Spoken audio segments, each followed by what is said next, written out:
All right. We'll go ahead and get the Cortez City Council regular meeting started. It's Tuesday, September 27th, 2022, and the time is now 7:32 p.m. We'll call this meeting to order, and I'll ask you to join me for the Pledge of Allegiance. I pledge allegiance to the flag of the United States of America and to the republic for which it stands, one nation, under God, indivisible, with liberty and justice for all. All right, thank you. Linda, can we have the roll call?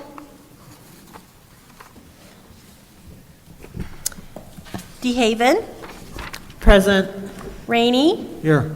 Dobry. Here. Kiefhoffer. Here. Spruill. Here. Yazzie. Medina. Here. All right, note that we have a quorum tonight. And then I'll ask for approval of the agenda, or if anyone would like to make an amendment to the broader agenda. If not, do we have a motion? I'll make a motion to approve the agenda. Second. Motion made by Dobry and seconded by, was DeHaven first? DeHaven. Aye. Kiefhoffer. Aye. Spruill. Aye. Rainey. Aye. Dobry. Aye. Medina. Aye. All right, we are moving on to item number 2 on our agenda, the consent agenda. The listing under consent agenda is a group of items to be acted on with a single motion and vote. This agenda is designed to expedite the handling of limited routine matters by City Council. Either the public or a City Council member may request that an item may be removed from the consent agenda at that time prior to Council's vote. The mayor will ask, does any citizen or council member wish to have a specific item removed from the consent agenda for discussion? Okay, so under the consent agenda is the approval of the council work session and agenda minutes held on September 13th, 2022, and B, approval of the expenditure list for September 27th, 2022. Madam Mayor, I'd like to make a motion to approve the consent agenda as presented. Second. All right, motion made by Kiefhoffer and seconded by Rainey. Dobry. Aye. Rainey. Aye. Spruill. Aye. DeHaven. Aye. Kiefhoffer. Aye. Medina. Aye. All right, we'll move on to public participation. And I see we're getting some comment cards filled out, so I'll give that a second. But there is no limit to the number of speakers, although public comment will be held to an overall time limit of 30 minutes for this first public comment section. Speakers have a time limit of 3 minutes per person, may only speak once, and may not cede time to another commenter. And then we do have the visual cues for folks. Dennis will hold up a sign saying when you have 1 minute to go and 30 seconds to go and when your time is up, just so that we don't interrupt your flow. All right, and the time is 7:35, so we have until 8:05 for our first session of public comments. Okay, thank you. All right, I'd like to invite Susan up.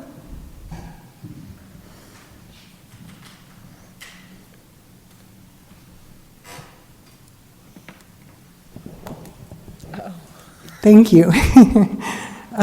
My name is Susan Chemnitz, 511 South Cedar Street, and I'm glad to hear that you didn't try to pronounce my last name. I didn't want to butcher it. That's okay. I just wanted to thank the city and Kelly Koski for the good job with the budget. Now that things are really scary out there, it's good to know that the city is kind of trying to watch our finances, because the rest of us out there are really tightening our belts. I also just wanted to say something about what I heard recently about the librarian director, Isabella Sharpenstein. I have heard, and I haven't had a chance to check this yet, that she is still trying to push the drag queen shows in the library. And that is totally inappropriate. they don't belong in the library.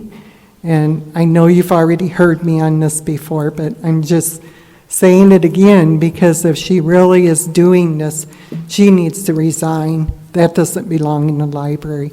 Thank you. All right, thank you, Susan. All right, I'd like to invite Daniel Fields up for public comment.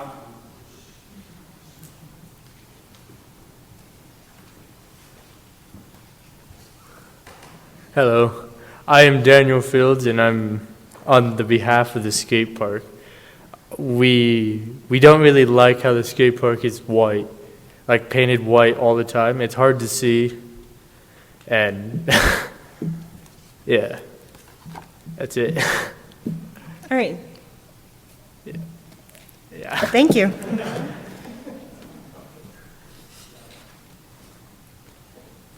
All right, Anthony?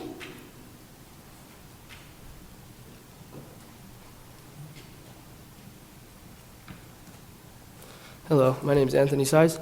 I'm here on behalf of the skate park as well and how it's painted white. And I just want to, that the paint can cause injuries, lawsuits.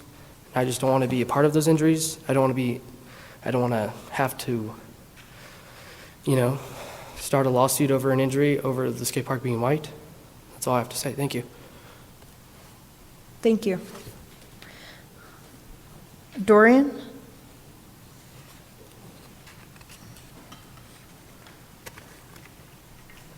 Hello, my name is Dorian Lavasser, and I'm here to address the skate park. With the skate park being painted white, it is hard to see during midday. The white's really reflective, excuse me, really reflective, so, it's really bright in your eyes, hard to see where you're doing, what you're doing, where you're going. So, may I suggest we do like an annual spray paint competition, like we have a skate comp, every now and again. So maybe we can have new artists come down to the skate park and, show off their creativity. Or if that's not a good option, we could maybe substitute white for gray, just so it's not as reflective. And yeah, that's just my opinion and what I think would be beneficial to the skate park. Yeah. All right. Thank you. Thank you. All right, Chase?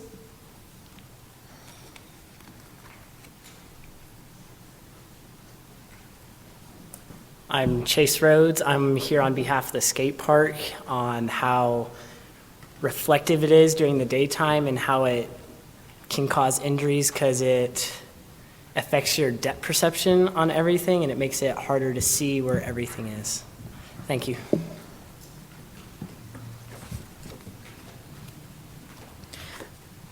All right, Jordan?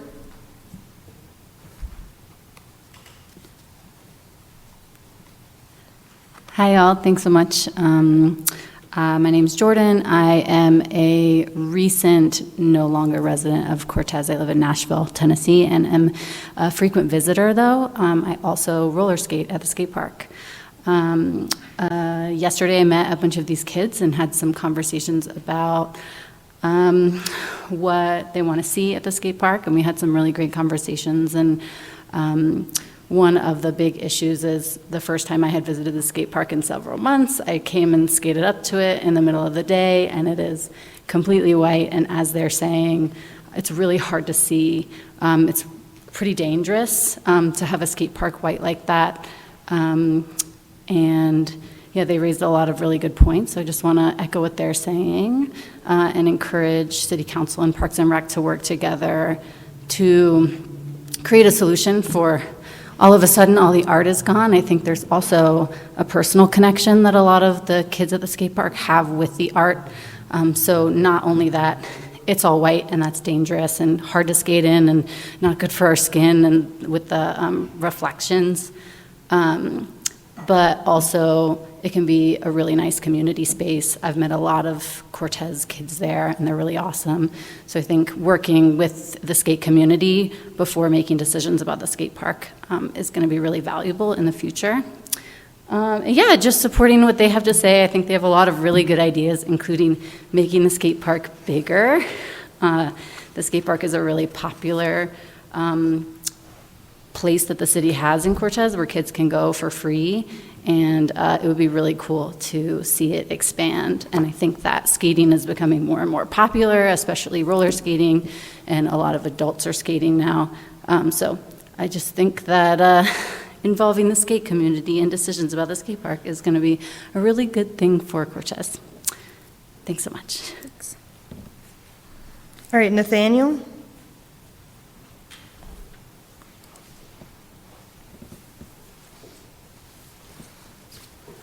I'm Nathaniel Temple. On behalf of the skate park with the whole white.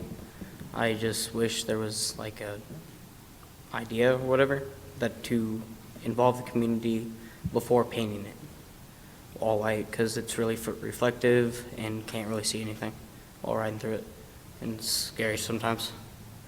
So yeah, that's all I want to say. Great.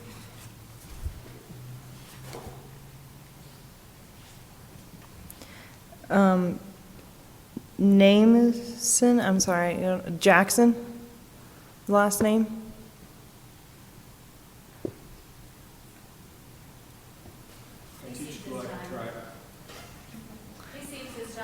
Okay. How about Chris?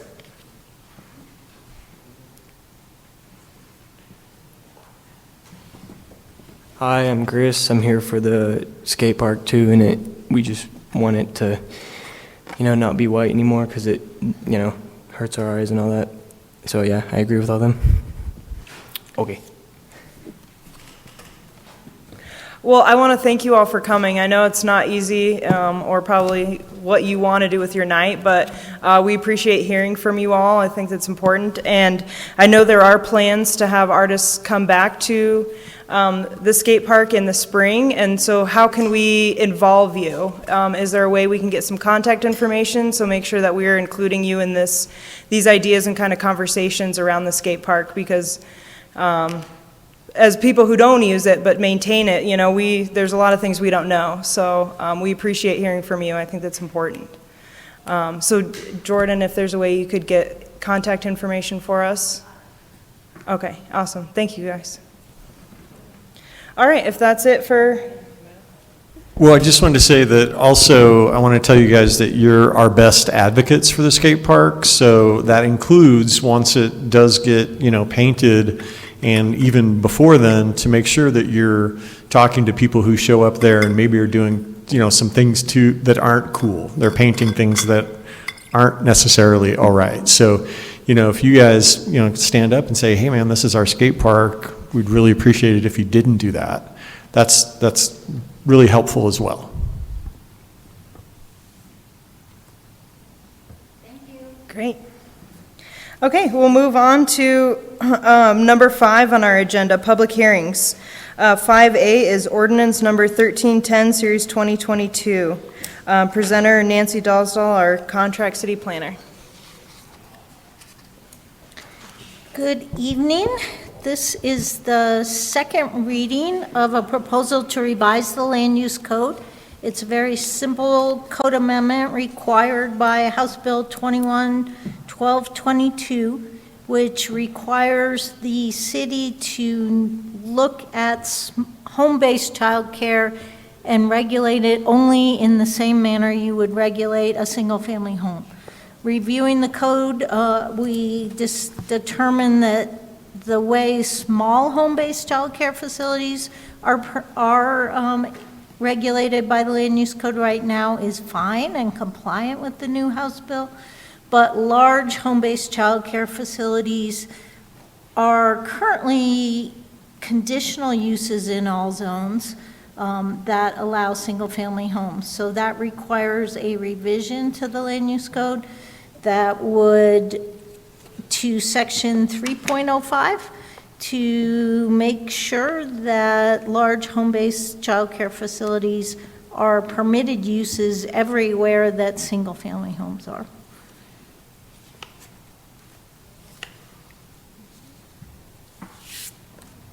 Questions? I don't think we have any more questions. Again, this is sort of driven by the change on the state level, is that correct? Yeah. And this would make it easier for folks to start a small daycare at their homes?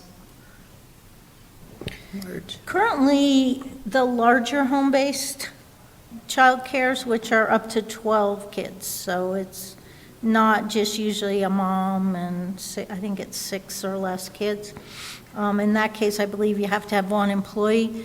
So currently, they would be required to apply for a conditional use permit, pay a fee, go in front of the planning commission, write up a narrative, provide a site plan, notify neighbors, and then come in front of the city council for final approval. So yes, this would, if all they have to do is comply with the state standards, which they will still have to comply with, make sure that the home is safe, obviously, all that.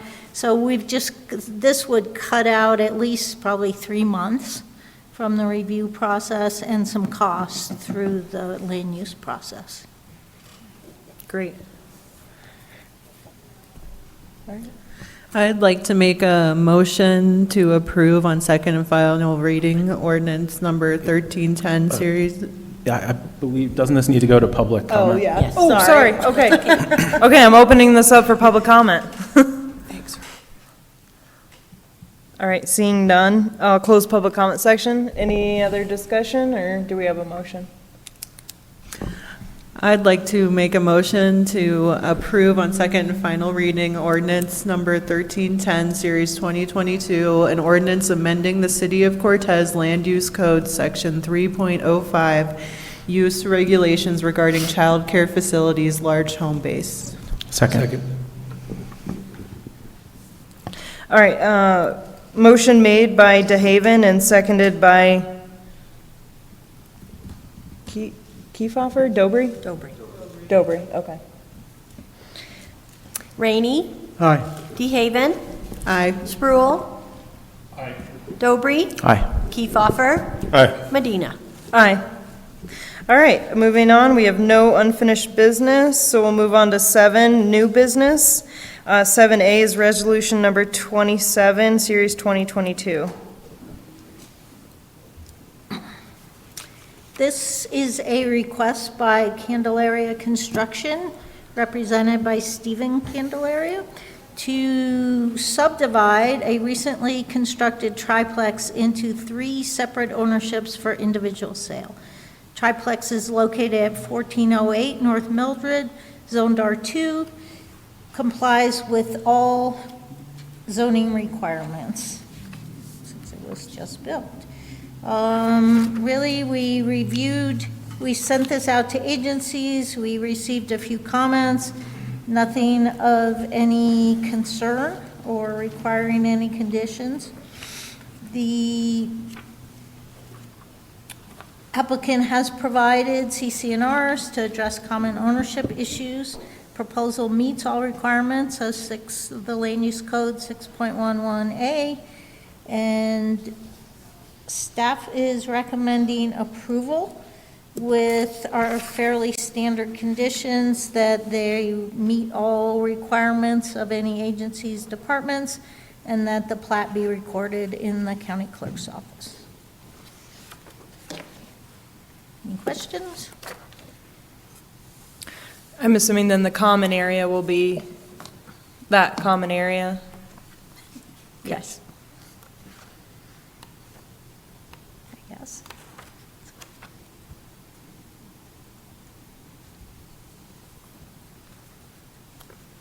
All right, no questions?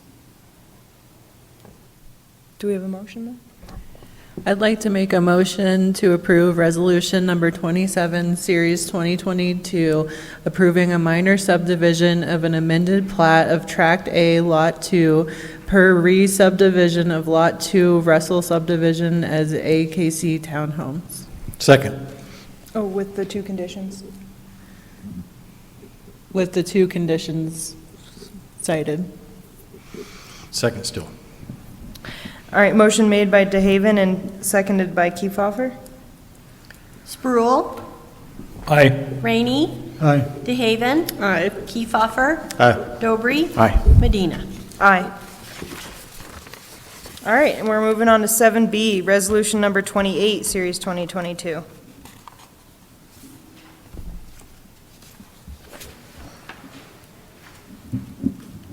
This request is another minor subdivision. In this case, it's simply a boundary adjustment between two parcels located at 428 East Coronado Ave and Empire. The property's total 1.91 acres are zoned R2, so they're much larger than what would be required under the R2 zoning. The smaller of the parcels is currently developed with a single-family home and accessory buildings. The request is simply to move that parcel line north a bit to provide a little bit extra space for the existing single-family home. The request meets all requirements of the land use code. The lots will comply with the R2 zoning. No comments were received by any affected districts or agencies. And again, staff is recommending approval with essentially those same two conditions, that they meet all requirements of the code and the plat be recorded in the county clerk's office.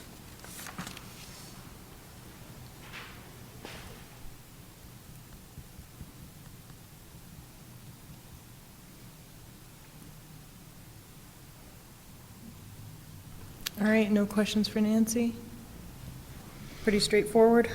I'd like to make a motion to approve Resolution Number 28, Series 2022, approving a minor subdivision boundary adjustment of two parcels located in the east, 2 northeast, 4 northwest, 4 northeast, 4 of Section 26, Township 36 North, Range 16 West, at New Mexico Prime Meridian. No, with two conditions. With the two conditions. Second. Oh, a motion made by DeHaven and seconded by Kiefhoffer. Rainey. Aye. DeHaven. Aye. Kiefhoffer. Aye. Dobry. Aye. Spruill. Aye. Medina. Aye. Okay, we're going to move on to 7C, Ordinance Number 1303, Series 2022, ADUs.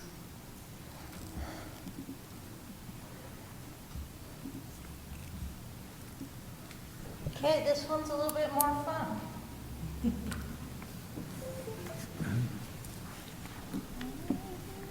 Oh, it worked. Great.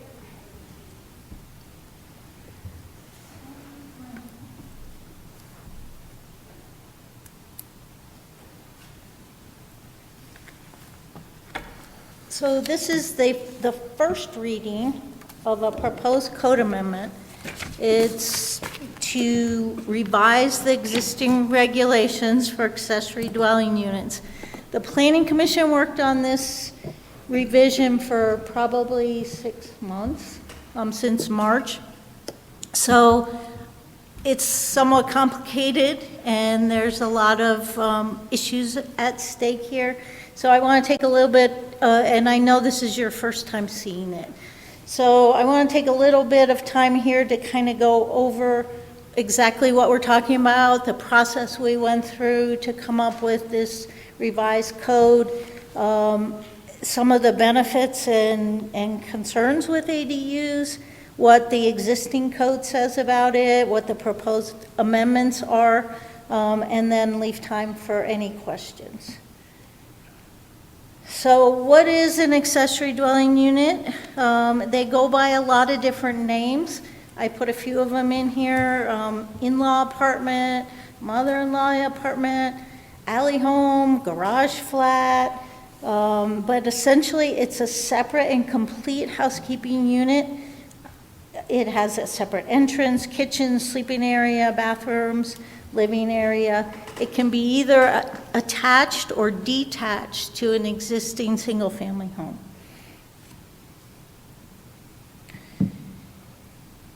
What's important with an accessory dwelling unit is that it's subordinate to the principal unit, or part of the house, that it still looks like a single-family residence.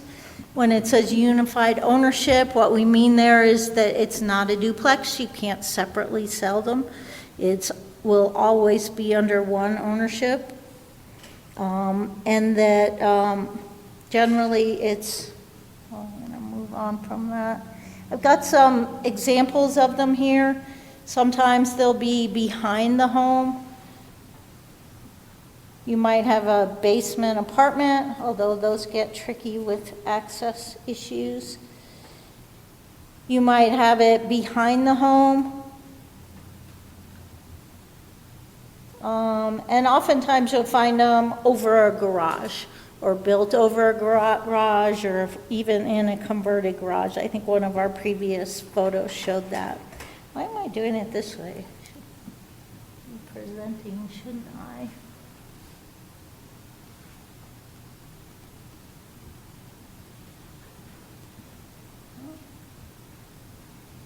Oh, no. All right.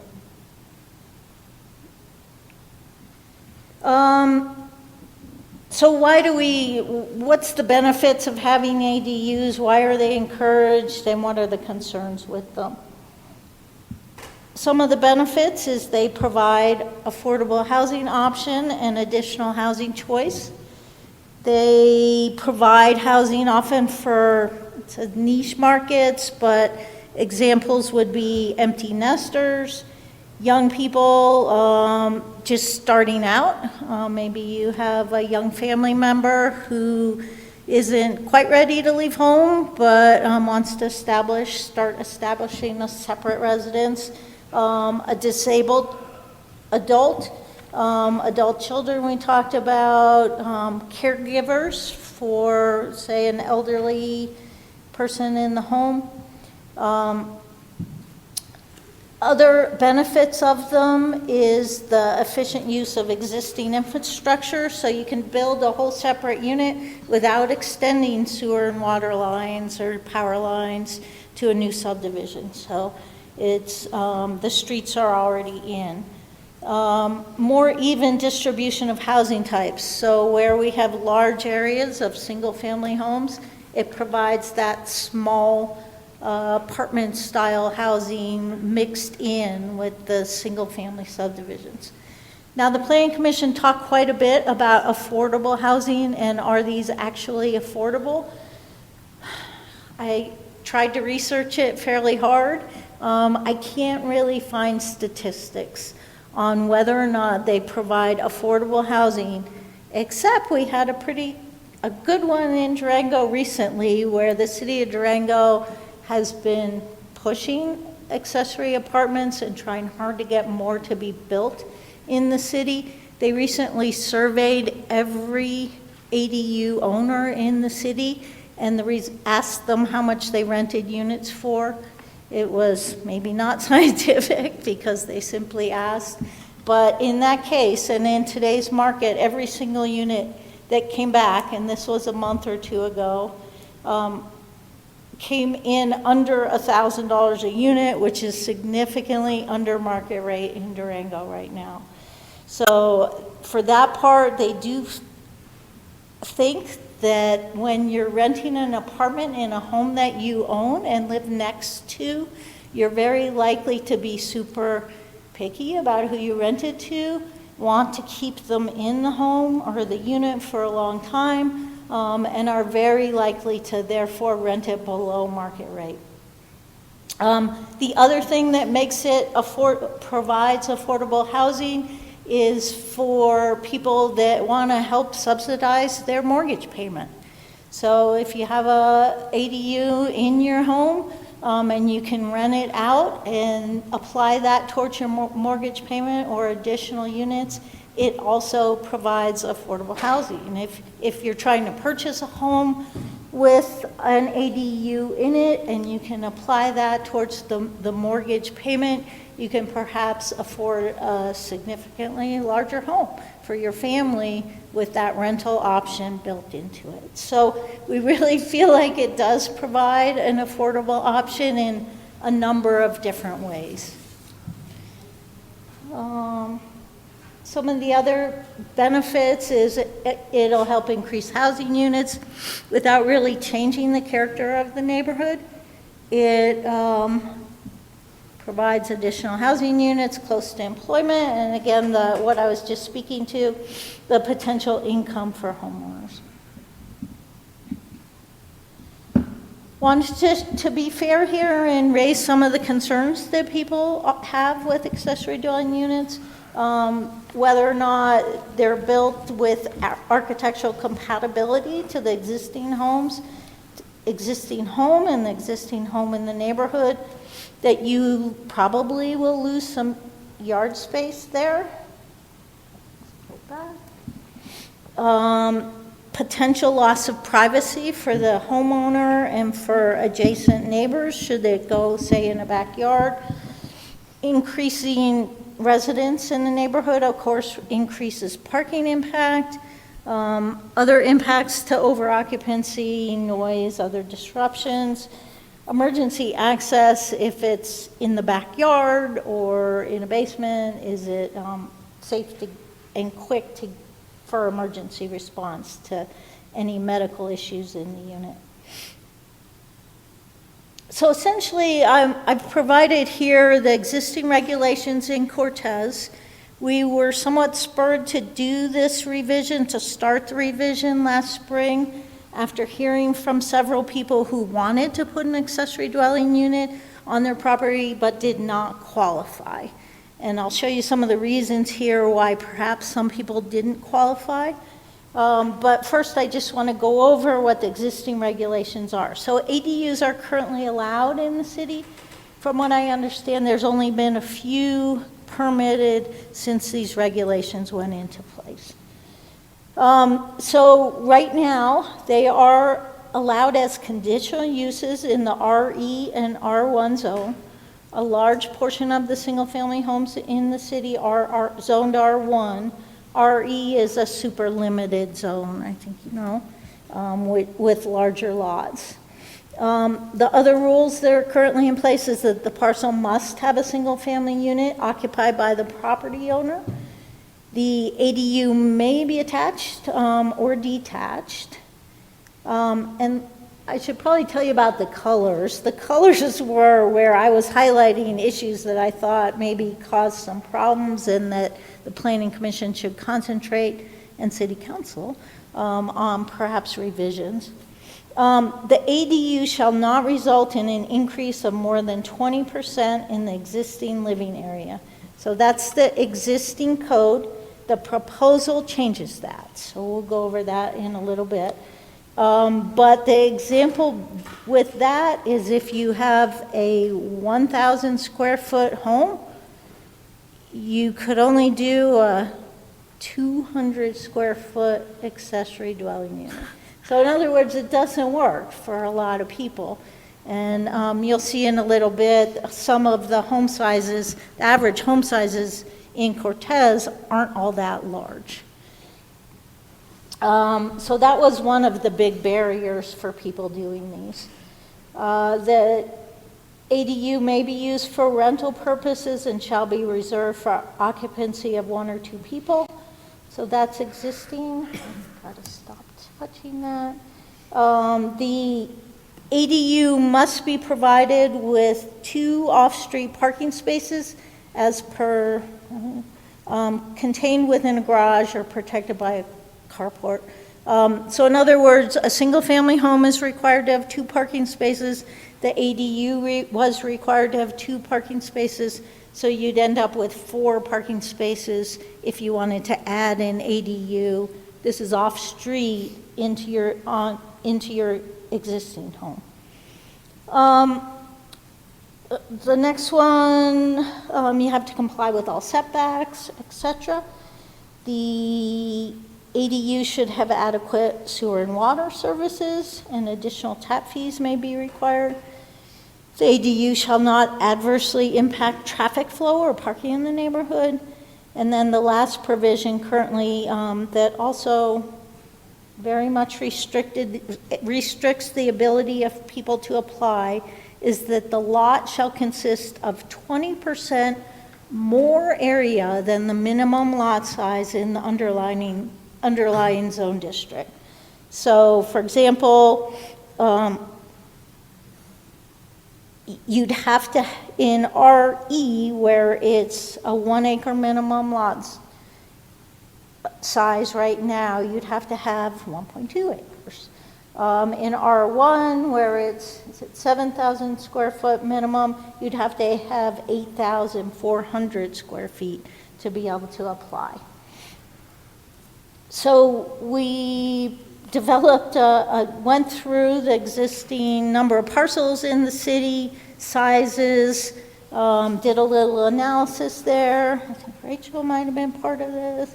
But when it comes down, you can see that it really, just by lot size alone, you're seriously restricting the number of lots in the city that are even eligible to apply based on parcel size. And then if you add the ADU size, of course, it gets down to the point where we had, if you wanted to be able to build an ADU of 500 square feet, which is pretty small, that brought that down to 4.62% of the parcels in the city are eligible to build a 500 square foot ADU. In other words, you have the regulations, but it's very unlikely that anyone's gonna, the 4.68% of the homes, or 62% of the homes that are eligible, are those the people that want to do an ADU? Probably not, which is why we're not seeing a lot of them built here in the city.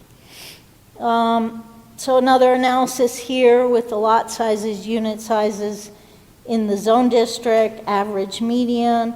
As you can see, their homes are generally fairly small, which is what resulting in the inability for people to apply or meet the code requirements currently.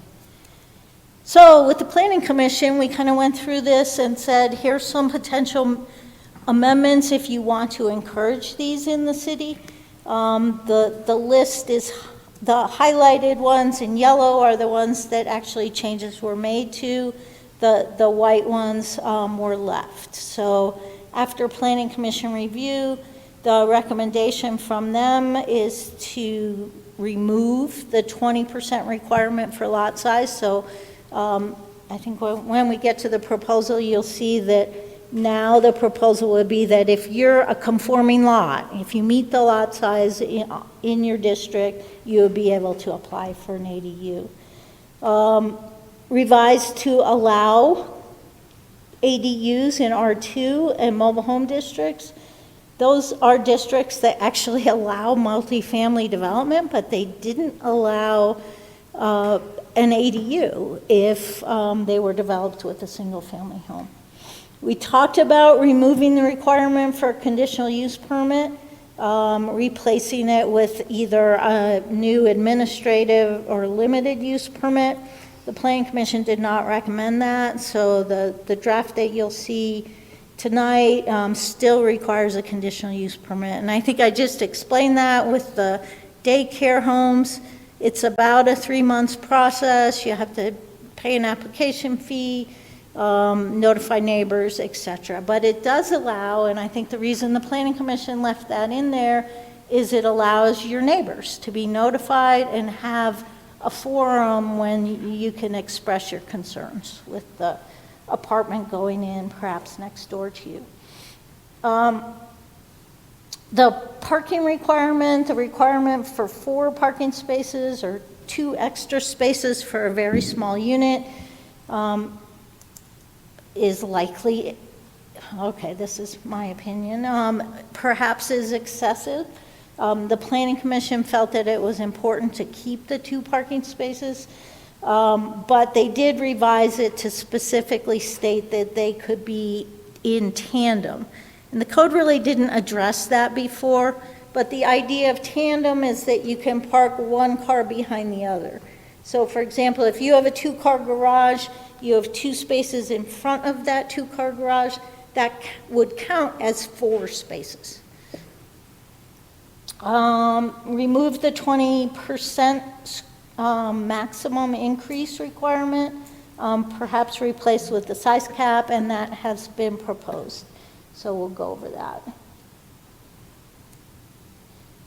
We then did some public outreach and did a public survey. We didn't get a ton of response, but I think it was, what happened there? Enlightening. So we asked people what they thought about accessory dwelling units. Some of this survey was answered online. A lot of it was answered in person when Rachel and I sat there Thursday and talked to people so we could explain to them what most people you walked up to on the street and say, what do you think about ADUs? They're like, I don't know what you're talking about. So we explained what we meant by accessory apartments.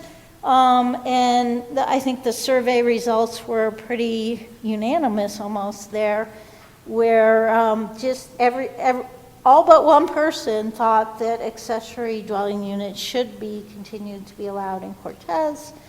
Once they answered yes, so we eliminated, I guess, our no person. We asked which zone districts. It was pretty overwhelming that they should be broadened to all zoning districts that allow single-family homes.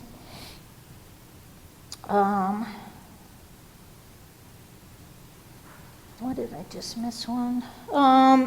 We asked them about the 20% larger lot size requirement, asked if it should be continued, and it was pretty overwhelming that people thought no, allowing anyone with a conforming lot to apply for an ADU made sense. This is one where we simply asked if there were more ADUs in the city, would you, or you think this would be attractive to you or your family? And all but 19% thought it would be either very attractive or attractive as a living arrangement. Here we asked about the process. Should we, it jumped off here, but should we continue the conditional use permit process? Should we make it by right? Should we maybe say only detached ADUs have to have a special process? Most people said continue the conditional use permit process in that one. Talking about restriction on size, this was fairly mixed, although the largest response was no, don't restrict the size. Although we did. Should there be a restriction on the size relative to the existing dwelling unit? And this is a little different than the one right before it. It says the highest response at 39% said yes, the ADU should be no greater than 50% of the existing single-family unit. I don't know if that's that we gave them too many choices, but most people landed on 50%. We asked about owner occupancy of the ADU, and it was, again, sort of somewhat mixed, although the most popular response was yes, make it be owner occupied. But if you add in allow the owner to occupy either the primary residence or the ADU, you're up at 67% or so.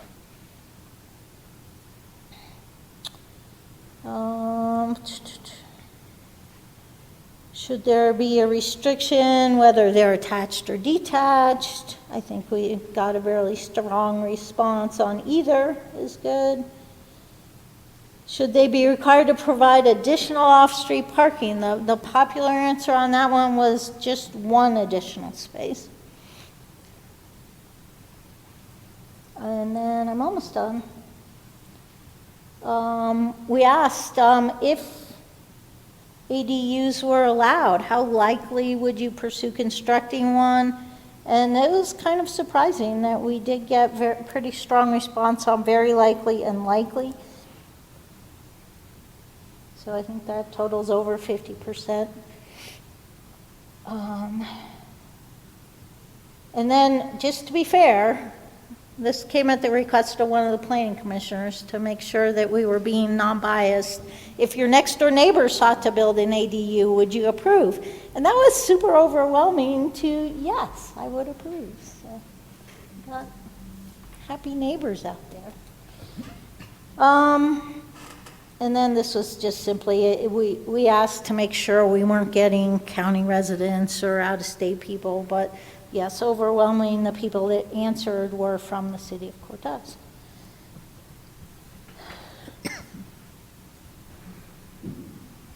Okay, so with that, we do have, want to see that? A proposal that's come to you from the Planning Commission to basically liberalize the accessory dwelling unit code. I provided for you there the existing regulations, and then we also have a draft of new regulations. The draft would keep many things the same and change a few of them. The changes are shown on the draft resolution there. I think the very first change would be to allow ADUs in any zone in the city that currently allows single-family dwelling. It does still require a conditional use permit. We didn't change whether you have an existing dwelling unit on the property occupied by the property owner, so you would still have to have the property owner on the property. It stays the same with the ADU being either attached or detached. Here's a new one. The ADU shall not, and this is confusing, the ADU shall not result in an increase of more than 50% in the existing living area or 700 square feet, whichever is greater. So what that's doing is the very small homes, a 1,200 square foot home could go over that 50% to do a 750 square foot unit. But it is true that if you had a super large house, you could build a super large ADU under that, so. Anyway, the next provision stays the same. The ADU may be used for rental purposes, shall be reserved for occupancy of one or two persons. There was some dissension on the Planning Commission with that one, thinking, what if it were a couple with a small child? What would be wrong with that? But they did settle on leaving it with one or two persons. Parking, this was super contentious with the Planning Commission. We went back and forth quite a bit. We kept the proposal with 2 additional off-street parking space and then simply clarifying that they may be provided in tandem. Next provision is the same. You have to comply with all setbacks, lot coverage, height, etc. Have adequate water and sewer, not adversely impact traffic flow. And then the final one is, instead of that, you have to be 120% of the minimum lot size in the underlying zone district. The new code has that you shall meet the minimum lot size in the underlying zone district. So I know that's a lot of information. It's confusing. It's a big issue. It's probably the first step towards addressing some of the housing issues that we've talked about in the community. The state of Colorado is really prioritizing the issues like this and does have recommendations to cities that they liberalize or make ADUs more available. They would probably recommend that you go much farther than we went here. And if you want to talk about any of that, I could probably tell you where I felt like we've pulled back from what some of those recommendations are. But it does seem like this is a first step towards making ADUs a better option, a more available option in the city. Thank you, Nancy. So I have a list of changes I'd like to recommend to this, but I will let other council members speak first, but I do want to bring your guys' attention to this thick packet. I ask that this be provided for us as just copies of the land use code, showing what's permitted versus conditional as far as residents in each zoning, looking at minimum lot sizes for each zoning, and looking at like our other parking regulations. And I'm going to refer to these as I kind of make my points, but I'll let other members speak first if you have any thoughts or recommendations. I do have one question. When she was speaking, she said that the ADU would be permitted within any residential zone in Cortez, but on the form itself, it says an ADU shall be permitted within any zone in the city. So I think that maybe something needs to be added into your written form. Yeah, he's referring to, it's on the resolution under section 3.0522A. It's a line that says, shall be permitted within any zone in the city as a conditional use. That was one of my questions too, is like, does that contradict above where it mentions the specific zones? Because that could be misinterpreted and then be like, well, it said any zone. I can build it in my industrial park or... No, I think that's an error that we need to address because as I recall the discussion at the Planning Commission meetings, it was specifically focused on residential zone districts. Okay. My question to tie back into that is, what exactly, is a residential zone district any district that allows any type of residence? Because like the central business district allows residents, would that qualify? I think Nancy Or can you just reiterate the zones that are being I think the proposed? intent was any zone that allows a single-family residence. I think you'll find that neighborhood business has a lot of single-family residences. It's like almost right only now. houses, so. Yeah. Matt? I had another question for Nancy. Did you do a similar analysis to what you did to the existing code on what this new ordinance, like how much would it open things up? What could people actually build under this, I guess, is one of my questions. I asked for it, and I'm pretty sure I did not get it back. So we could do that before your next meeting. That's a good question. So I just want to start by saying that I think that we definitely should move this forward to, open a public hearing in October. But I just had a few concerns about it, just some things to bring up that aren't necessarily things that we talked about. One is I could envision that someone would build an ADU and then kind of in the back of their mind have the intention of turning it into like a VRBO situation. And I think that there's a huge difference between a rental property and a VRBO in terms of the length of it. If I'm somebody who's really wanting to make a buck, I'm going to build it and I'm going to turn it into VRBO a few months down the line. And then I've got a series of people coming and going on a regular basis that I don't necessarily know in my neighborhood. That's completely different than renting an ADU to somebody for 6 months or a year or 2 years. And I don't really see necessarily that idea is addressed here. And that's what I would do if I had a house that was bigger. Heck yeah, I could make a ton of money doing it. There are people in my neighborhood that do it all the time, and it's their primary source of income. So that's a concern for me.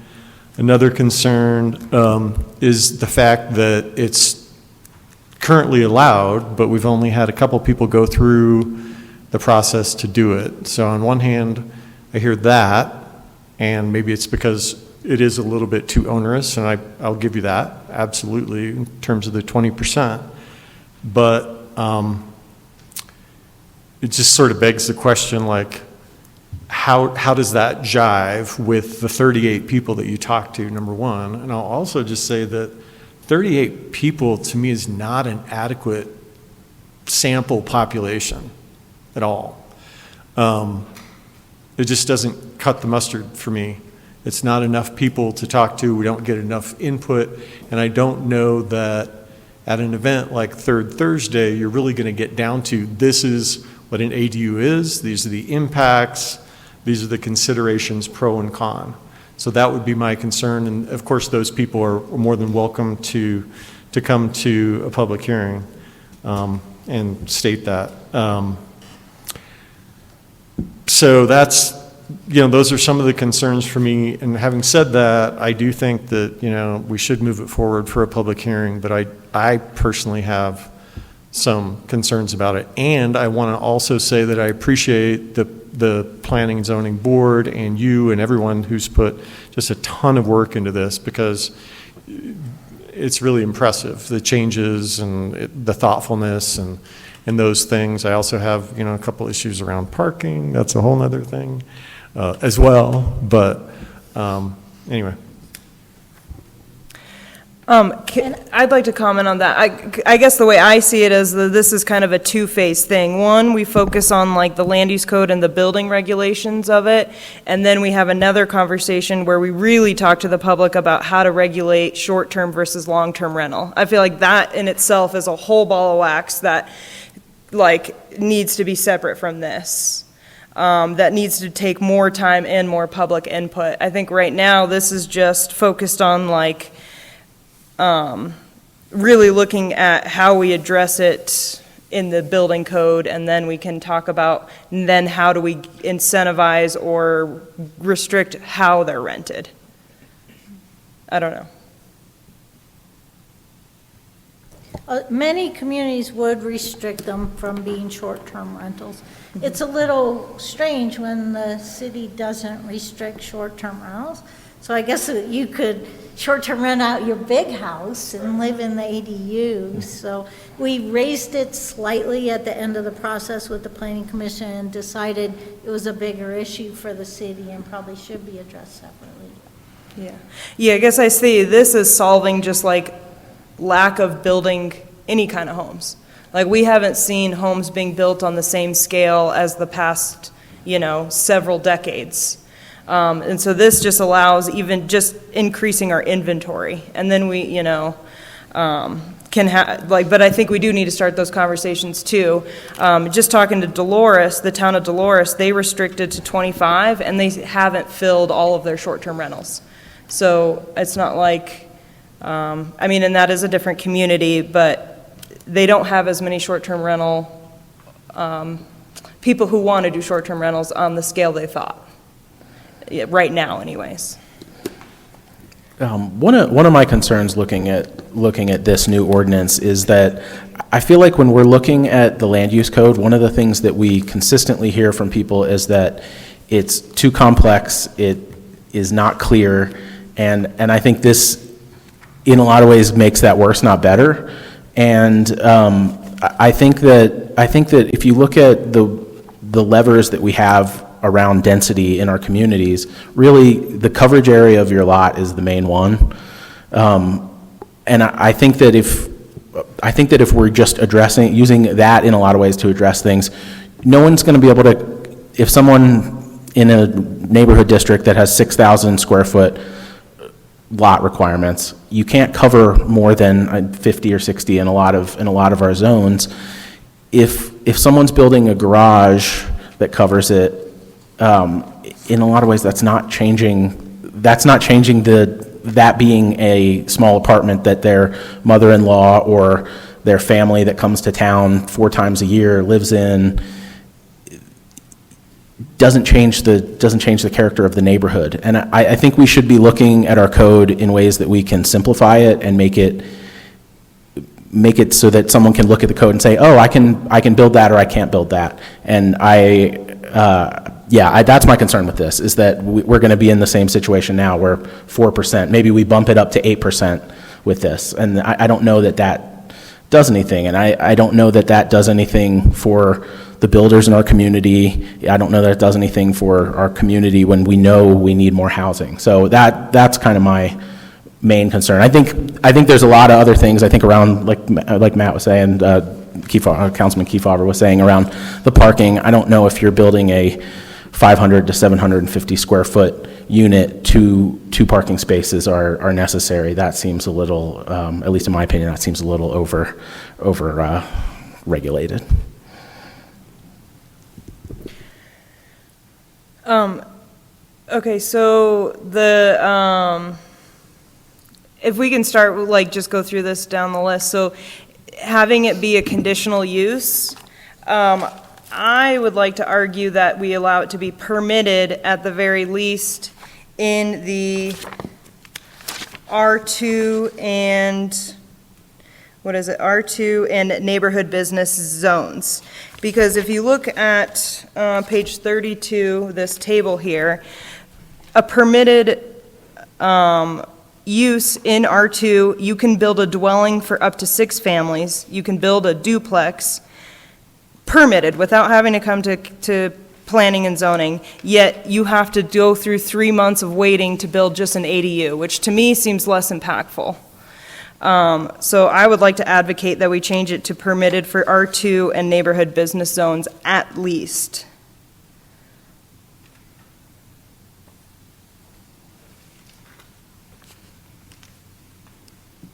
Okay. I can keep going unless someone wants to stop me. Okay. Must contain existing, okay, so it didn't dawn on me until that survey, which asked a great question about whether the owner can live in the house or the ADU, and I think we should, right now, the way it's written is they can only live in the main house. I think we should allow them to live in either. It's just they have to live on the property. You know, if you have an older couple and their young children, like one of their child's families needs to move home, or a bigger family needs to move in with them, you know, they should be able to move into their ADU while having the main house occupied by, you know, their current, you know, their temporary residence. Okay, and then with D, where it's saying increase no more than 50% or 750 square feet, I guess what was the intent? Was the intent to have 750 the max or the minimum? Because the way it's written is we can basically have an ADU from minimum 750 to anywhere 50% of your larger house. I think it was really written to address the issue of smaller homes wanting to have an ADU and 50% not being enough if your house is 1,200 square feet. So the idea was you can have up to, 750 square feet, but if you have a larger home, you could go even larger than 750 square feet. Okay, because the way this is written then is minimum is 750. There's going to be nothing built under that, because my house at 1,300 square feet, half of that is, you know, say 650. Well, 750 is greater, so I have to build 750. No, you don't have to build 750. You could build up to 750. But it says whichever is greater. Shall not result in an increase of more 50% or than 750, which is greater. I could clarify it, but yeah. tell me what you think. I kind of like Robert's idea of just like using the lot coverage, you know, of like, okay, we have a minimum size, and then you just can't go over your lot coverage or something. I don't know.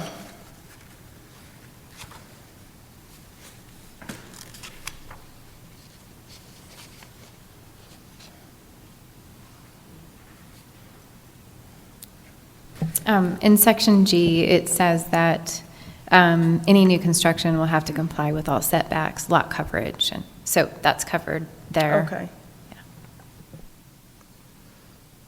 I don't know, the way D is worded, I feel like it's just not very clear.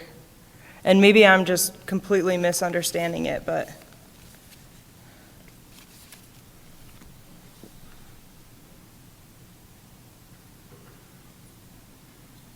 Can I just ask a general question? Did we talk to at all the Cortez Sanitation District about the potential of this proposal?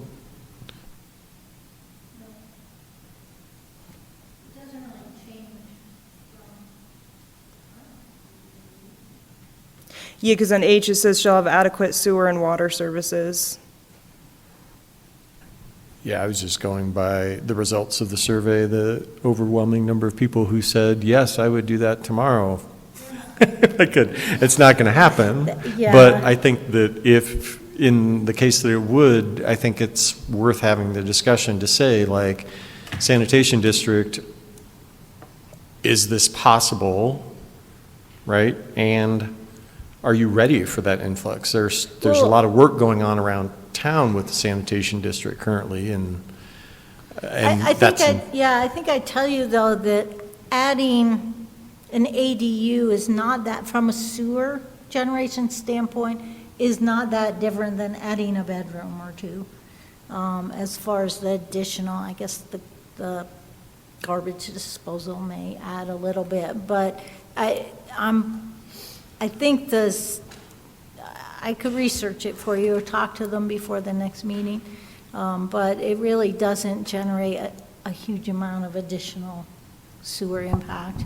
Yeah, I was just thinking in terms of sort of their, over the past few years, a little more aggressive approach in replacing some of the really old pipes in town. I know that, that's going to happen kind of next to me, next door, and they might put the kibosh on adding an additional line until that part was upgraded and taken care of. And I don't know what their plan is, but definitely there's a lot of old sewer pipes running through town, so that might be an issue. I don't know.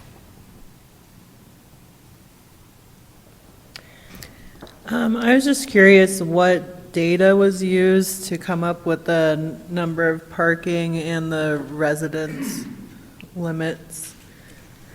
Those are really from your existing code and haven't changed. So no data was used. We just left them the way they are. Okay, because I feel like I agree with Robert that 2 parking spots seems pretty excessive, and clarification on residents, if that includes families, needs to be done. Yeah, I think, especially if we're going to restrict it to only maximum 2 people living there, then 2 parking spaces at all times is excessive. I kind of have issue with just stating how many people can live in these. If we're going to keep it in there, I'd like to make a stipulation for children, but I don't know why we're regulating this. I can see why we want to, but I feel like that's kind of up to the property owner if they're going to live on the property, and then basically the size of the ADU. Because say 2 people live in an ADU and then they get pregnant and have a child. Now they're illegal and could be fined or kicked out, And then are we really addressing the issue of providing housing for young families and people with this? Like, what is our ultimate goal? Are we really trying to help with the housing issue, or are we just spinning our wheels? So I don't know if we could include like a stipulation for children or just omit this completely. And that I'd like to hear from council. Yeah, because what if you have a duplex currently, is there a limit on people that can live there? Yeah, that's... Well, I don't have my code in front of me. There is a definition of family in the code. Does anyone have one handy, Pat? And I think it says either 1 family or 4 unrelated people. Does that sound right? Anyone know? I'd have to look at them. Okay, another scenario would be like a couple who's taking care of their adult child who can't live on their own, but they don't have enough money to live in a house, like, I want to think of all scenarios and like, are we really helping everybody, so. I think too, feasibly, how are we even going to regulate that? Or do we plan to go door to door and say how many people are living in this ADU? And like, as someone who lives in a duplex and rents out half of it, I've never had anyone try to tell me how many people can live in my rental. So it seems like if we're going to regulate it, then we'd have to go down a rabbit hole of regulating everything.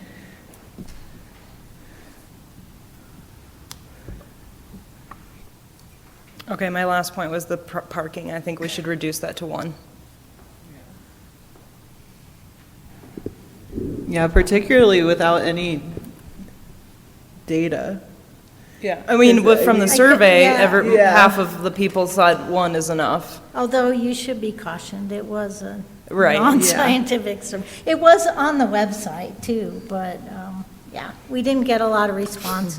I've done parking studies. I can tell you 4 spaces is definitely overkill for a single family home and an apartment.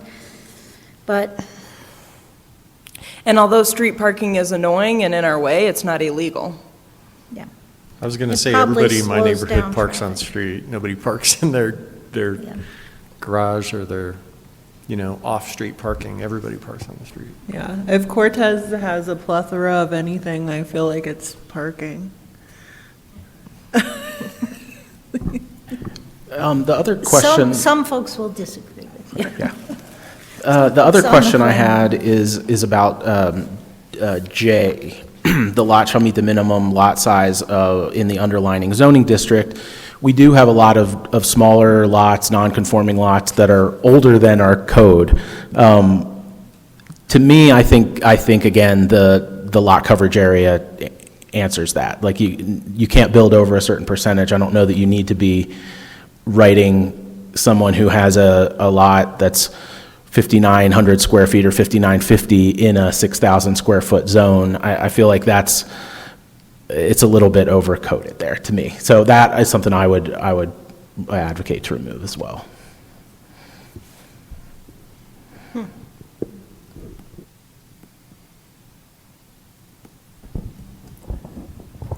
Madam Mayor, I think based on what I'm hearing, that there are a potential several amendments that the council would like to see brought forward. You have a number of options.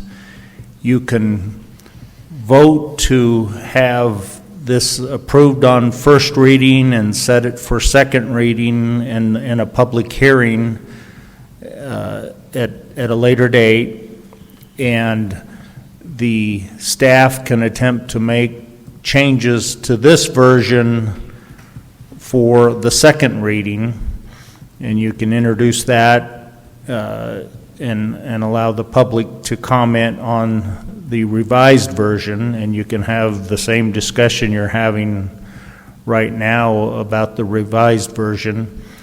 And you can have more than one second reading if you don't think you've been able to get through all of the changes and you want additional staff work on the ordinance. You can continue the second reading to a later date as well. If you don't feel comfortable moving this forward to second reading, you can ask the staff to attempt to incorporate the changes that have been discussed tonight and bring it back forward on first reading at a later date. But I guess the one thing to keep in mind is at some point you will have to have a public hearing and allow public input on the ordinance and whatever form it may take at that time. But I think this may be more complicated than just first reading and second reading. As Nancy said, the Planning Commission worked on it since March, so I wouldn't think it would be reasonable to expect you all to approve it in a couple of hours of discussion in 2 meetings. So you have those options. Well, I think Matt brought up a good point, that is, we do need to get to a public hearing and hear more from the public, but, you know, I've talked about all the changes I want to see. I don't know, like, if a majority agrees with me, you know, like, I feel like there's a lot of discussion, and, so I don't know the avenue, you know. I guess I'm going to lean on my fellow council members. Would it be possible for staff to capture some of the amendments that we did have discussed, and we could move this forward and have some of those proposed possible amendments as part of that to a public hearing, and then this may be, as you're saying, this may be a multi-hearing process, and until we get to an ordinance that works for the council? Yeah, and one other option would be to set it for a work session, in which case you can kind of go more in depth. You don't have the public input yet, but you can hammer out the various conflicting recommendations that the council is talking about without having to approve anything. So that's one way to do it, but yeah, certainly any of those options are possible, and I guess one thing I think may be appropriate is, I'm not sure you want the public to be reviewing and commenting on a version that most of the council doesn't agree with either. So, you know, it's, I think, helpful to have something that at least preliminarily has council agreement on most points, and then let the public work with that, and that may change your mind, or it may reinforce your beliefs on that version, but you can continue to meet and debate, especially once you bring the public into the discussion, and never get towards a point where you've got a version that you can adopt. So, Pat, I have a question for you. Is it possible, I mean, I've never seen this in my time on council, and, you know, I was kind of a geek fan of council before I got on council. Could we do a work session and a public hearing in the same evening? And sure, if needed, do a second public hearing? Yep. At a public hearing, you can always make amendments that are brought forward during the public hearing, or based on input you may have received prior to the public hearing, whether it be in a work session or just through constituent input or your own review. So you certainly could do that and set it for second reading. And again, if you don't think you've got a version that anybody wants to vote on after an hour or two or three or four discussion at the second reading, you can continue it to another date certain on second reading and reopen the public hearing at that time. And so, yeah, I think what you suggested is certainly possible. Yeah, Matt, I was just going to ask the same thing, if we could put it in a work session and then have a second hearing the same night, so we have more time to talk. And well, I guess the next question there is scheduling. Can we put it in our next work session? Okay. And to be clear, the reason I asked the question is twofold. One is that I want adequate discourse around it. Second, I think it's really important to have the public input. And third, not to rush it. And then I guess the add-on would be that I personally feel like I want to see a version of what we heard tonight happen, but I just want to make sure that all of those considerations are taken in. And I would say I agree with what you're saying, Matt. My only concern is if a narrative spirals out of control between now and then, but I suppose we can't really control for that anyway. So introducing the public hearing in a way that makes it clear that there may be more opportunities and such moving forward.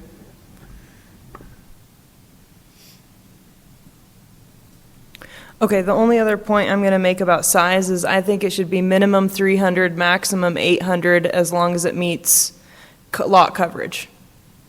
I think that kind of sounds simpler. But yeah, minimum 300 and maximum 800. And I'm just making those numbers up, so we can talk about that. But Yeah, that's what kind of bothers me about a lot of this stuff. I feel like we're all just like, yeah, I think one parking spot or what. And I prefer to make decisions based off of data, if there's any out there. or examples of other cities. I think, can we look at like Alamosa or Delta or, you know, cities our size? Because I think Durango, I mean, it's great, it's because it's our neighbor, but they are a whole different community. They are bigger, their houses are bigger, they have more people, they have more rental issues. And so I'd like to compare us to kind of... College town, yeah. Yeah.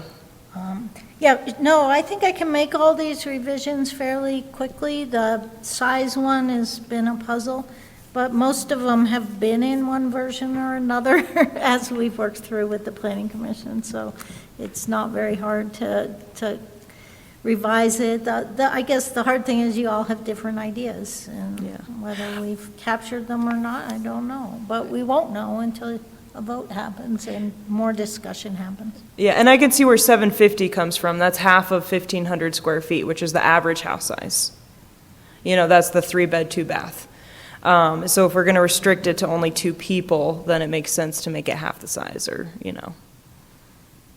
But then the question is, what's the minimum size you can have to have a 1-bedroom, a bathroom, a kitchen, you know, meet all the safety requirements? So, well, thank you so much for all your work on this, Nancy, and thank you, council, for having a good discussion. I look forward to. Oh, do we need a motion then? So what is our motion going to look like? So you have a couple of options from what I see. You can vote to table the first reading, which has the same effect as a denial. This is a tactic used in controversial land use decisions more often than kind of a legislative matter here. But a tabling doesn't have a negative connotation that maybe a denial would. Or you could just vote to deny it and then, you know, off the record, tell the staff to bring it back at a later date on first reading if that's the direction you want to go, and set it for a work session as well. That sounds like Robert's got it. I would like to make a motion to table the ordinance amending the City of Cortez Land Use Code, Section 305, use regulations regarding accessory dwelling units, ADUs, and then set for our next work session. I second.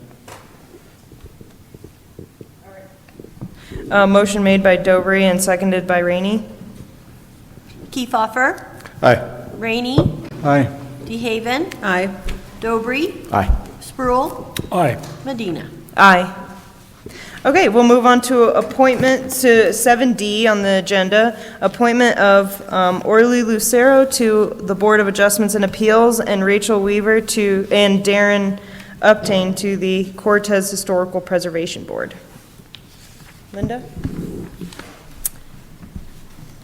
Yes, City Council, last work session, Council interviewed Ms. Weaver, who's in the audience tonight, for her appointment to the Historic Preservation Board. Also in your packet is a letter from the Montezuma County Historic Society, Ms. Ann Brown, who is recommending Darren Upton be appointed as their representative on the Historic Preservation Board. Darren is also in the audience if you would like to visit with him. And then Orly Lucero has applied for the Board of Adjustments and Appeals. So if you have any questions, I'm sure either of them will be happy to answer them. Great. No, we conducted interviews last meeting, so. I think that they're all fine candidates that would have something to bring to each one of the boards. And I appreciate your willingness to dedicate the next 3 years to these boards. Mayor and Council, if I may, it sounds like we're heading towards possibly appointing these individuals. Orly Lucero and Darren have already been through a background process. For Rachel, we will need to make that contingent upon passing the background process. Okay, just include that in the motion. Yes, please. Okay.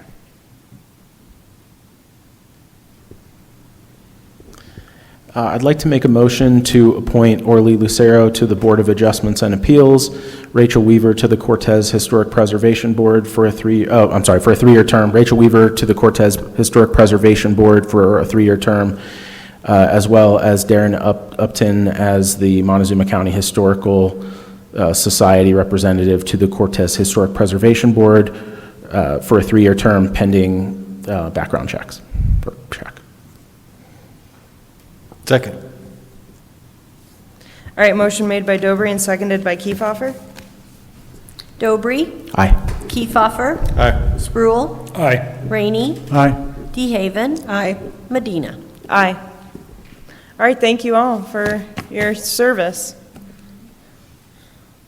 Okay, we will move on to 7E, 2022 Library HVAC Equipment Bid Results.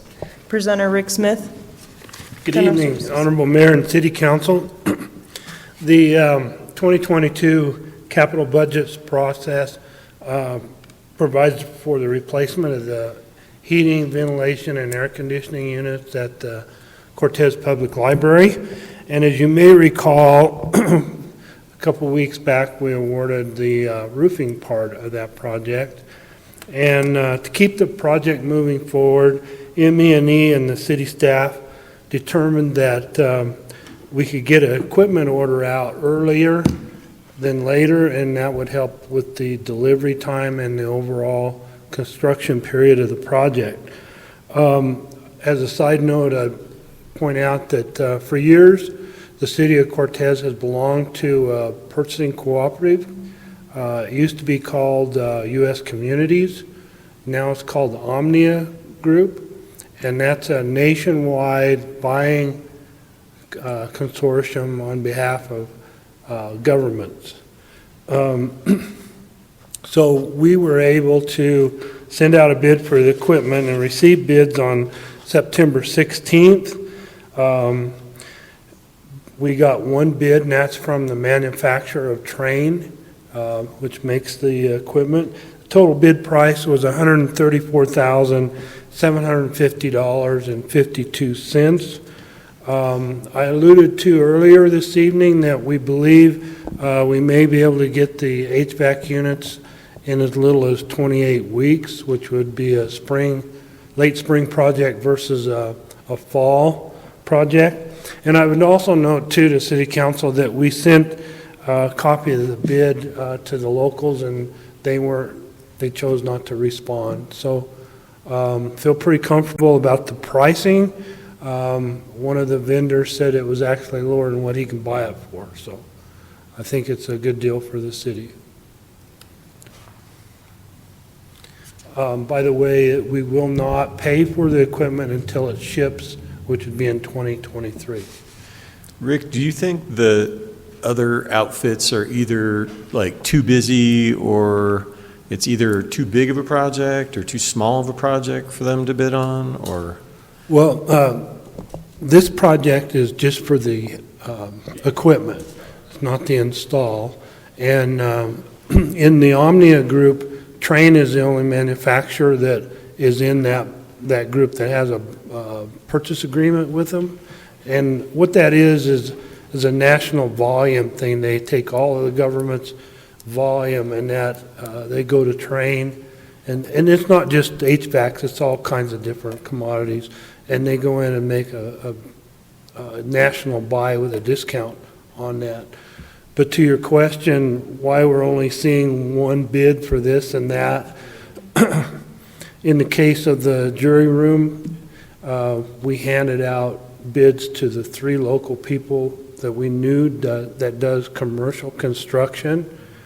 And quite honestly, in the jury room case, that's such a small project that, you know, for them anyway. And it's just a sign of the times. 35 years, I've never seen it like this, Matt. I just truly haven't. Sorry for the long answer. Well, I mean, I think there's lots of different factors, especially with equipment, probably like supply chain issues and backlogs and things like that, that all of a sudden, you know, that dam's broken and people. So to just add on, this bid includes a 1-year warranty, which in a traditional way, we would add a contractor warranty for a year. We still get the warranty. And in talking to ME&E Engineering, we'll probably wait and bid the install part of this project out sometime in the first quarter of 2023 to time it out. There's two reasons behind that. We want to time it to where we can get on the radar of the bidders, and so that they can try to get that work and get it in their schedule. So hopefully we'll have a better response for the install part. So.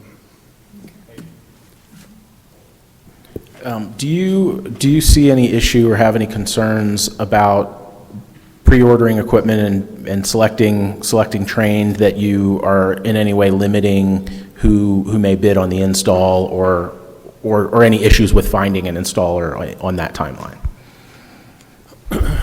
Not really, because Trane and Carrier are their 2 main manufacturers, and most of the contractors, the HVAC installers that I know of, sell both units, so it shouldn't be an issue.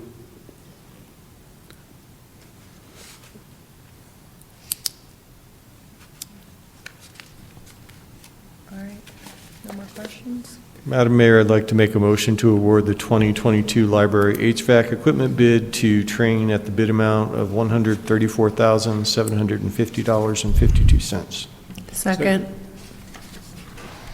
All right, motion made by Kiefhoffer and seconded by DeHaven. Spruill.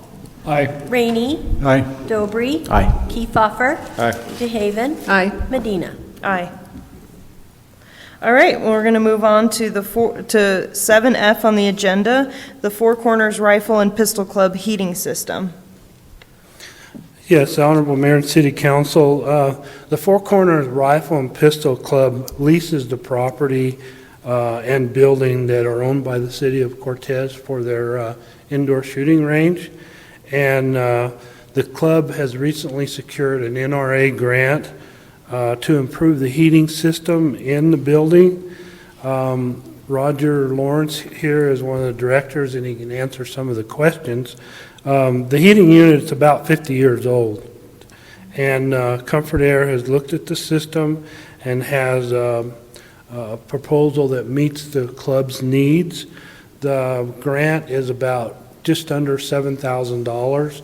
It's a 50-50 match, and the membership plans on paying the non-grant portion of the project.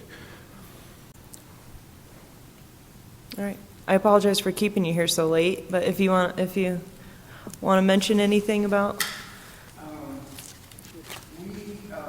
Roger, you need to come over.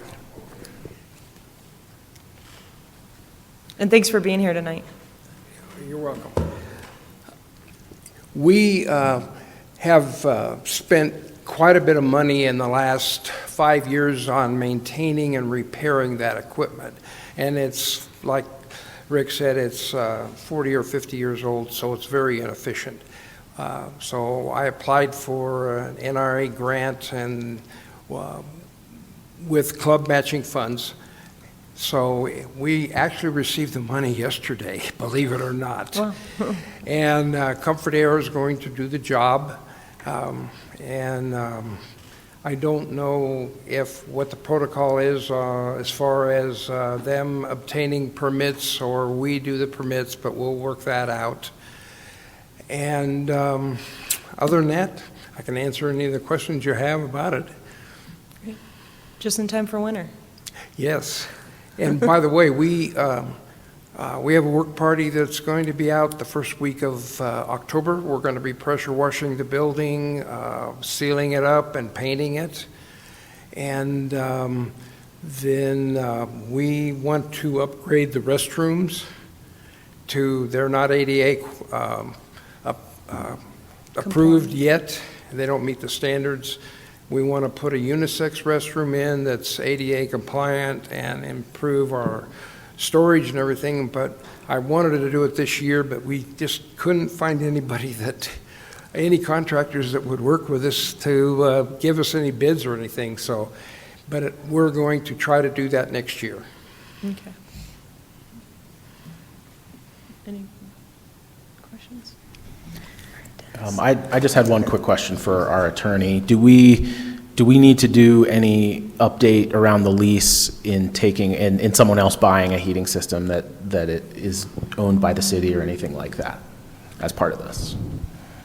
No, and Rick, you may have to correct me if I'm wrong, but I believe the lease says all improvements are owned by the city. So it would continue to be owned and they would lease it, but. We, it's been 8 or 10 years ago, we went ahead and rehabbed the total ventilation system in the range. And at that time, we didn't, we've taken care of all the maintenance and things like that, and with the permission of the city, so we make them aware of what we're doing, and we get the proper permits and everything, and go from there. So. Great. All right. Do we have a motion? I would like to make a motion. I'd like to make a motion that we consider making or that we give permission to the Four Corners Rifle and Pistol Club to replace the heating system using the grant and club monies. Second. All right, motion made by Spruill and seconded by Dobry. Dobry? Aye. Kiefhoffer? Aye. DeHaven? Aye. Spruill? Aye. Rainey? Aye. Medina? Aye. Thank you. All right, thank you. All right, we're going to move on to 7G, lease agreement with Denver Air Connection. Presenter Jeremy Patton, our airport manager.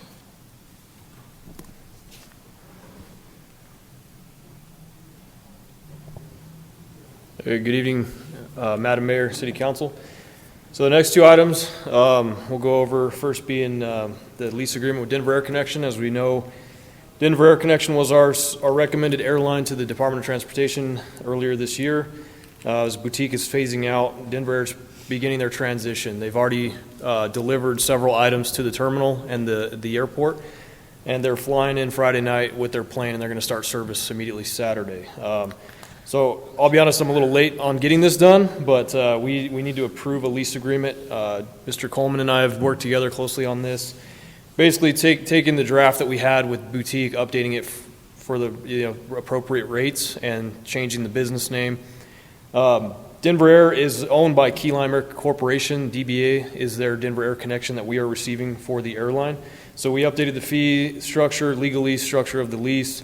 The remainder of this year, 2022, will be prorated at the current lease rate of $19.70 per square foot, as previously agreed upon, for the remainder of boutiques. So we didn't make any adjustments there. And then beyond the rest of the 2 years of their contract, we'll update per CPI. And I've got to do that for all of my tenants at the airport. So landing fees will also have a slight increase at 5 cents per year. It's $2.20 per 1,000 pounds of the gross published weight of the aircraft, and that's above 4,000. So any aircraft above that weight, per 1,000 pounds in that range, they pay $2.20 to $2.25 next year, and 5 cents beyond. So we will realize the fiscal impact for the remainder of the year, $6,742 off of their lease, and up to, this is a optimistic conservative value there, so 53.92, so 5,353.92 in landing fees with their flight completion rate, which averages 99%. With Boutique's flight completion rate, we would see about a 58% increase in landing fees compared to the PC-12. Again, 2023 and 24 reflect increases in revenue from inflation adjusted lease and landing fee rates. That's pretty much all they will pay, other than they're providing a service to the community, and then they work with the FBO on fuel. We receive fuel flow fees per gallon, 13 cents a gallon. So that's another revenue the airport realizes. But beyond that, barring any questions from you guys, staff recommends that you approve the lease agreement that's been presented to you with Denver Air Connection for the use of the terminal and movement areas as described. Any questions? I just want to say I love your data. That was just like, that was so beautiful. I was just like, man, it's like watching a show that I'm really into. I'm like, oh, this is great. Well, you're welcome. We got to see real numbers, right? And I was glad to see their presence at the fly-in. Yeah, it was 2 hours late. I gave them a hard time for, starting off that way, but it was great. They repositioned an aircraft for us, so they didn't have to do that. There was no assurance for them to do that. It was on their time and volunteered their pilot and a spokesperson, so that says something. And we had a banner made for them, and so, barring any surprises, this should be a really good relationship, and if it goes beyond 2 years, we can make a recommendation to the DOT for 4 or 5 year extensions. So hopefully we have the jets within a year. But again, so if, just any other questions, we just need to approve that and get them going. I'd like to make a motion to approve the lease agreement with Denver Air Connection for the use of the terminal and movement areas as described in the lease agreement. Second. Motion made by DeHaven, seconded by Sproul.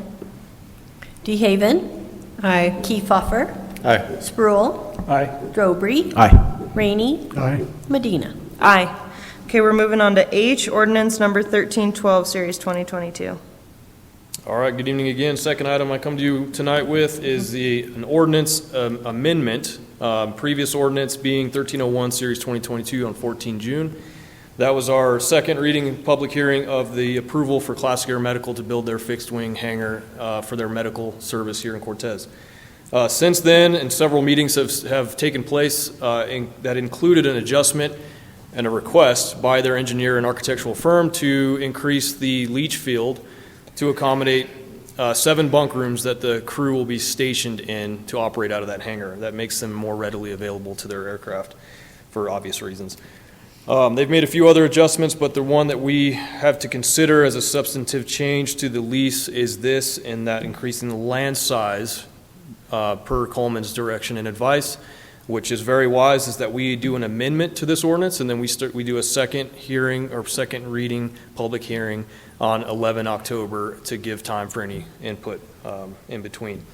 Current year lease rate, just as a review for fiscal impact, 39 cents per square foot. We've already prorated that for the remainder of 2022 with the previous signing of that lease agreement, so we're not doing any adjustment to what they've paid already the remainder of the year, but 23 and beyond, we will increase the rate accordingly per CPI and the square footage.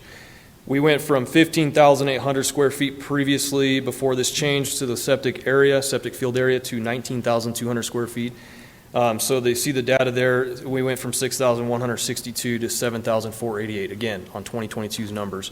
So we should see about 7,600, 7,700 at the end of 23, assuming a 2 to 3% inflation. That could be more, it could be less. But with that, staff recommends City Council consider on first reading an ordinance to adopt the amendment to the 40-year land lease with Classic Air Medical for the purpose of a fixed-wing hangar base, or adjustment to their hangar base lot.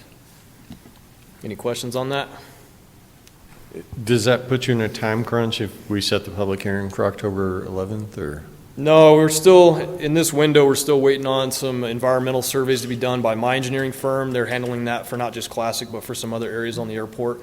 That's in court, looking for arrowheads and cultural resources, things we got to protect for per grant assurance. So that gives us time there, and it's timely that they made this conversation happen as opposed to waiting till they broke ground, put the hangar in, and then made that adjustment. So we've got time, and I've still got to get the airspace, the final approval on the airspace. That's just the height of the building that the FAA looks at for the impact on aviation traffic, which it's not even close to being an impact there. So on paper, they got to approve it. The building's not even expected to arrive until December, so I doubt they'll even get the membranes or the structures up till February, and we're in the middle of winter at that point, putting a slab and footings in. So I'm not worried about the time. I think this needs to happen now, if anything, and we still got a little bit of a buffer there. Okay.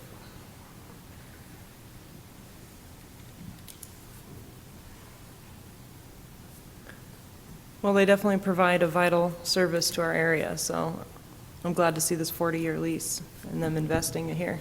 Likewise, and there's room to grow. They're scalable, so this company, it should be, per numbers, it's their second busiest base next to Page, Arizona, already.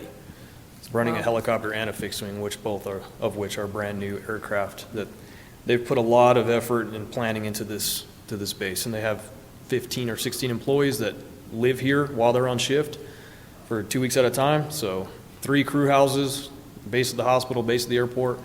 They're a vital business that we need to try to maintain this relationship with. So, Madam Mayor, I would like to make a motion to approve on first reading ordinance number 1312, Series 2022, authorizing and approving an amendment to the ground lease with Classic Air Medical for construction of an aircraft hangar at the Cortez Municipal Airport and set for public hearing October 11th, 2022. Second. Motion made by Kiefhoffer and seconded by Rainey. Rainey. Aye. DeHaven. Aye. Kiefhoffer. Spruill. Aye. Dobry. Aye. Medina. Aye. thank you, Council. Thank you, Jeremy. Okay, we are going to move on to 7I, the Dolores River National Conservation Area and Special Management Area Letter of Support. Drew?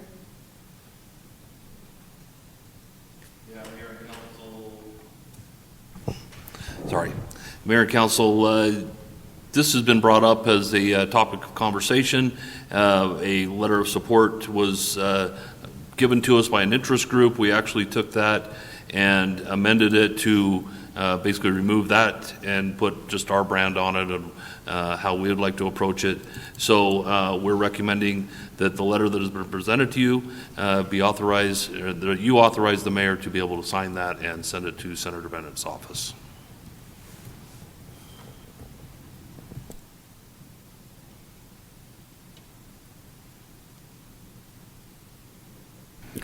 I'd like to make a motion to approve the letter of support for the Dolores River National Conservation Area and Special Management Area, and authorize the mayor to sign the letter. Second. All right, motion made by Dobry and seconded by Kiefhoffer. Kiefhoffer. Aye. Rainey. Aye. Spruill. Aye. Dobry. Aye. DeHaven. Aye. Medina. Aye. Okay.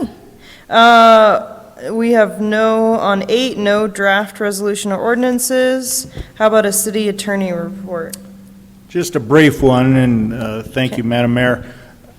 I want to apologize to the council for not having attended your budget hearing on Saturday. I was attending the CML Municipal Attorneys Conference in Grand Junction, and I've always found those conferences very helpful. This one was no exception. It definitely is helpful to meet with your colleagues around the state and share ideas and kind of find out what other people are doing and find out what you're not doing that you should be doing. And it was well worth the time, and thank you for allowing me to attend and for missing the brief budget meeting that you all had on Saturday. That's all. Thank you, Pat. Okay, city manager report. Yeah, good evening, Mayor and Council. Here's just 3 items I'd like to address to you. First one is the city council and leadership staff met on an open meeting on this past Saturday and to discuss the annual budget for fiscal year 2023. All aspects of the budget were discussed and presented to the council for comment and input. Although still in draft form, and we continue to work to perfect the final version that will be presented to council in October, it is close to the form that we can share with the public in advance of presenting that ordinance. And we plan to do that via our website. We're currently preparing a link to put on the front page of the city website. Now, with this being said, we are still accepting comments up until October 11th. And as part of our annual budget, I'm proposing to the council that we retire our city debt as of next year. And I'm working closely with the finance director to ensure that all the details are worked out in advance and impacts are fully understood. My office is also working to prepare information to share with the public on why this matters and why this is being considered at this time. I also want to remind residents and interested party that the deadline to apply for the City of Cortez Community Support Grant is Friday, October 14th, 2022 at 5 p.m. Information for this grant can be found at the top menu bar of the city website. I also wish to remind residents to participate in the City of Cortez Cleanup Week that is occurring this Monday through Friday. Specific information about this can be found on the front page of the city website and includes a contact number if needed. This is also a flyer that went out to all residents, or the homeowners and renters. So that's all I have this time, Mayor. Thanks for indulging me. Thank you. Okay, we'll move on to 11 on the agenda, City Council Committee reports. Can I skip to have other board members present before me? Okay, does anyone, here we'll start with David, do you have a board report? Okay, Robert? Historic preservation meets next week. Okay. I met with the bridge board on September 14th. Everything looks good in alignment to open next month on October 16th. If you want to volunteer, please email me. I could probably use a few more volunteers. The golf committee meets next Wednesday, and we're going to do a walkthrough with the golf course and take a look around. We did have a meeting 2 weeks ago, and it went well, and we just discussed dogs on the golf course, and everything's already in place for that. The city took care of that several years ago, and it's already in writing, and so we were just rehashing something that's already been done. Great. All right, Matt? Yeah, the Parks, Recreation, Forestry Advisory Board met on September 16th at 7 a.m. and we got the update on the 2023 budget priorities, which is the same presentation that we got as City Council. So that was really interesting. I think Creighton did a really good job putting all that together, considering, he's a dad again. Pretty incredible. And then we actually have something I really appreciate, and it's a new addition to the advisory board meeting.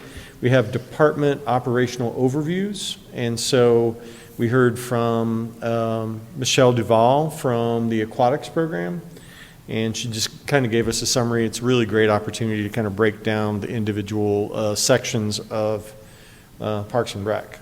And then, of course, we got department updates, which were a little bit briefer, but yeah, it's a good meeting. Great. All right, thank you, Council. So the mayor's report, I'll do the workshop first quick. First, the Historic Preservation Board was awarded the National Association of Preservation Commissions, which is a big honor for that board. They've done a lot of work cataloging the history of Cortez and all of our historic buildings. Then we had presentations by department heads. We heard from Human Resources, the library, our city clerk, the chief of police, our director of general services, and our director of finance.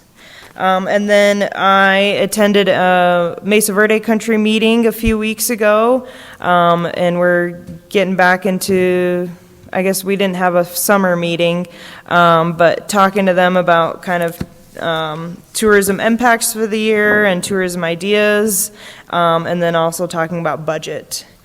And then another thing I wanted to bring up was IHS, the Indian Health Services, based out of Shiprock. They have started a street medicine program in Cortez. They are coming every Tuesday. They started coming last week. And what they're doing is they're out on the streets providing medicine and just medical attention to the folks, the unhoused folks, and just people out there who just don't feel comfortable with institutions. And so last week they coordinated with the Pinion Project, the Peer Indigenous team, and the Southwest Hospital. So it's a good relationship that they're building to kind of provide a need in our community. And they came again today, and they started at Grace's Kitchen. And then tomorrow, a few council members and I and some city staff will be heading to Pagosa Springs for the district fall meeting. So we're District 9. I'm assuming that matches Region 9. So that's, our region has a district meeting once a year, and this year it's in Pagosa Springs, so we'll be heading there tomorrow. And then, like staff alluded to, council met with the city staff, the department heads, to go over the budget all day Saturday and kind of hear from them and really dive into the budget. And so our first reading on that is October 25th, but we are willing to take, we still want to hear public comment. We have on our website our transparency page where people can go to ClearGov and look at our budget, but if that is not, if people struggle navigating that, but they still want to provide comment, I'd say they can either email us or they can provide a written comment to maybe Linda. I'm trying to think all options on how we can take public comment to make sure everyone. We'll take it on a napkin in any form you'll get it to us. Great. A phone call, a napkin, we'll take public comment or comment on our budget anyway. So that's all I wanted to share. And I know it's getting late, I apologize. So we don't have any executive session tonight, so then do we have a motion to adjourn? Or, oh, I'm so sorry, you're right, we have one more public participation session. No? Okay. Seeing none, we'll close the public comment section, and does anyone want to go home? I'd like to make a motion to adjourn. Second.